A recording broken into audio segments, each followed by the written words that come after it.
Sex does not have to involve penetration, and I will absolutely unalive myself on this hill. My friend, I need to have a serious conversation with your husband. First of all, I am so sorry that you are experiencing this. The first thing I want to say is that you having female sexual dysfunction is not God's punishment for you, and it was not God's way of keeping you from engaging in that with your spouse prior to marriage. It is something that just happens to some people. It can be the result of trauma, whether that is sexual trauma in their childhood or prior to marriage, or it could be the result of purity culture trauma.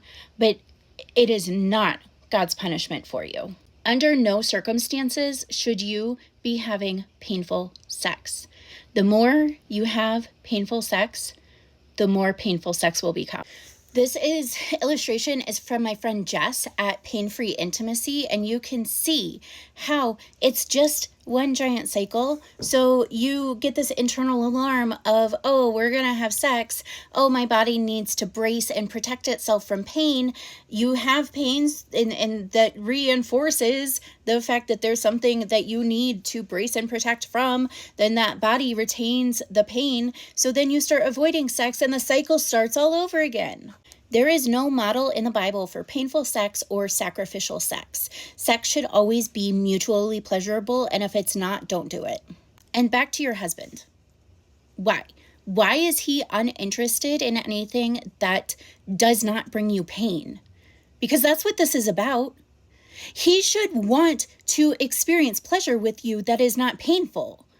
But the fact that he is only interested in an act that causes you pain is a massive red flag. And that might not be what is consciously happening in his brain. I hope it's not what's consciously happening in his brain. I hope that he has just bought this narrative that it's not real sex unless it's penetration. But still, that's not a good or healthy response. I hope it's not actively wanting to cause harm, but my gosh. Sex is so much more than penetration. There's a million things that you guys can be doing that do not involve P&V. I offer private coaching, and I think that you and your husband would benefit from some session or more with a sex coach or a sex therapist while you work on the other issues of the physical things that are happening. Contact Jess at Pain Free Intimacy. Get into her program to start working on solving the vaginismus. But in order to do that, your husband's going to need to be an active participant in the process. And part of that is making sex safe for you. And that means exploring without the risk of penetration and pain. If you want to set up private coaching, please let me know. But please, above all else, prioritize your safety and recovery, because you deserve so much more.